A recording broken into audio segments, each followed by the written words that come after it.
Which of the following scenarios would encourage a company to use short-term loans to retire its 10-year bonds that have 5 years until maturity? Well, let's take a look at this. Let's think about it. Why would we seek to exchange longer-term bonds for short-term loans? Well, presumably so we can reduce the cost of our debt. So let's look for an example that allows us to accomplish this. Answer choice A. The company expects interest rates to increase over the next 5 years. Well, if we're exchanging longer-term notes for short-term loans and the rates of interest are going to go up over 5 years, that kind of defeats the purpose of getting the short-term loan. So we can eliminate choice A. Choice B. Interest rates have increased over the last 5 years. Well, once again, if the interest rates are going up, not really going to satisfy what we're looking for. Answer choice C.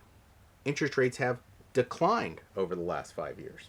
Well, we're on to something here. Let's come back to that one. Choice D. The company is experiencing cash flow problems. Well, that may be true, but that doesn't have anything to do with what we're looking at. So we're left with choice C, and choice C satisfies our requirement for the example we were looking for, right? So choice C, interest rates have declined over the last 5 years. Well, this does make a lot of sense, because if interest rates have in fact declined, then refunding with short-term debt is in fact appropriate.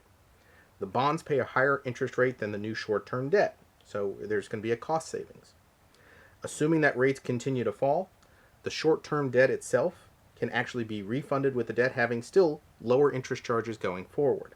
So the obvious risk is that the interest rates end up rising over time, which would then compel the company to choose between paying off the debt or in fact refunding it at higher rates. But here the trend is that they're going downwards, so it makes a lot of sense to replace the longer term debt with the short term debt. Choice C is the correct answer.